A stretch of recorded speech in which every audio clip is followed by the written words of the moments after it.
उस्ताद राशिद खान नहीं रहे। करीब 2 हफ्ते पहले ही उनकी बीमारी की खबर आई थी।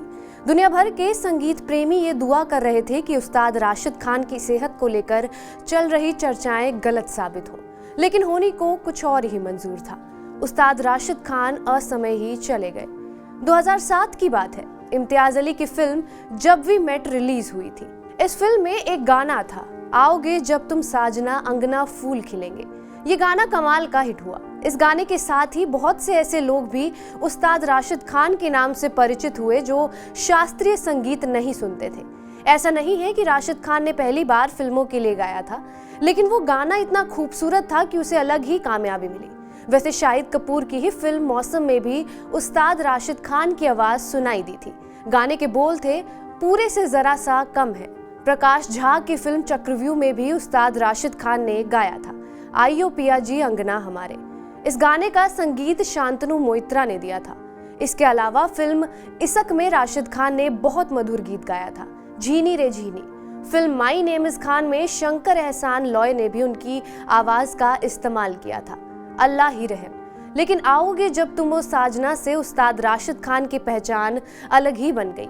उस्ताद राशिद खान खुद भी मानते थे कि इस गाने से उनके जानने वालों की तादाद काफी बढ़ गई थी। उस्ताद राशिद खान खालिस शास्त्रीय गायक थे। भारत रत्न पंडित भीमसेन जोशी के साथ उनका बड़ा मशहूर किस्सा है। दरअसल पंडित भीमसेन जोशी सुरों के मामले में पक्के शुद्धतावादी थे और ये भी कहा जाता है कि गायकों की तारीफ करने के मामले में पंडित जी काफी कंजूस थे, यानी जल्दी किसी की तारीफ नहीं करते थे। लेकिन जब पंडित भीमसेन जोशी ने उस्ताद राशिद खान को सुना तो कहने लगे, जब तक राशिद जैसे गायक हैं, शुद्ध शास्त्रीय संगीत का भविष्य उज्जवल है। राशिद के साथ पंडित जी ने कई यादगार जुगलबंदियां भी की थी।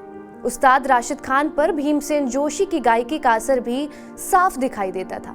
उस्ताद राशिद खान ख्याल गायकी के साथ साथ उपशास्त्रीय संगीत भी बड़े चाव से गाते थे। एक शो में उन्होंने जब याद पिया की आए गाया तो ताली बजाने वालों में बड़े दिग्गज शामिल थे।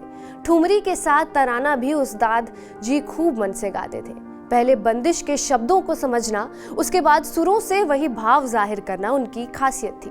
यही वजह थी कि उनकी गायकी में एक ताजगी हमेशा दिखाई पड़ती थी। राशिद खान का जन्म 1 जुलाई 1966 को यूपी के बदायूं में हुआ था। जाने माने उस्ताद इनायत हुसैन खान के घर उनकी पैदाइश हुई थी। उस्ताद इनायत हुसैन खान ने रामपुर सहसवान घराना शुरू किया था।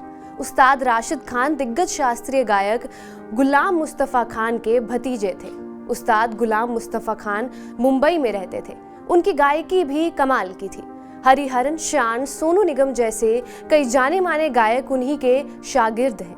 कहते हैं कि गुलाम मुस्तफा खान ने ही सबसे पहले राशिद की काबिलियत को पहचाना था। राशिद ने 1 साल मुंबई में रहकर पढ़ाई भी की थी और चाचा गुलाम मुस्तफा खान से गायकी सीखी, लेकिन फिर वो बदायूं लौट आए थे। बदायूं में उस्ताद निसार हुसैन खान ने राशिद को कड़ा रियाज कराना शुरू किया। उस्ताद राशिद खान अपने बचपन का एक किस्सा बड़े चाव से सुनाते थे। कहते थे कि बचपन में संगीत में उनका बिल्कुल भी मन नहीं लगता था। उस्ताद जी अनुशासन के साथ ही सुरों की कड़ी साधना पर यकीन करते थे। वो सुबह सुबह ही राशिद को जगाते और घंटों तक एक ही सुर का रियाज कराते थे। कभी कभी तो पूरे दिन राशिद सिर्फ सा लगाते रहते थे। उस वक्त जो राशिद को उस कठिन रियाज की कीमत पता नहीं थी, लेकिन बाद में वो भी मानते थे कि बचपन का वही रियाज उनके आगे जाकर काम आया। अफसोस अब वो आवाज, वो रियाज कहानी किस्सों में रह जाएगा। राशिद खान ने अपना पहला कॉन्सर्ट 11 साल की उम्र में किया था। संगीत के सुधीजनों ने उनको खूब सराहा, लेकिन उस्ताद निसार हुसैन खान साहब ने इस बात का पूरा ध्यान रखा कि उन्हें स्टेज की आदत न लग जाए। 70 के दशक के अंत में उस्ताद निसार हुसैन खान कोलकाता की ITC संगीत रिसर्च एकेडमी सिखाने गए तो उनके साथ राशिद ने भी स्कॉलर के तौर पर एकेडमी ज्वाइन कर ली थी।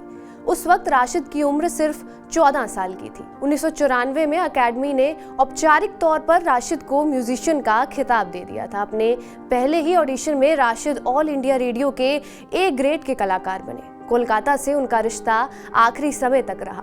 अफसोस अब इन सारे किस्से कहानियों में है की जगह था का इस्तेमाल होगा, लेकिन उस्ताद राशिद खान की गायकी, उनकी मखमली आवाज, सुरों की गहराई हमेशा हमारे साथ बनी रहेगी। मेरा नाम था रिया और आप देख रहे हैं TV9 डिजिटल। नमस्कार।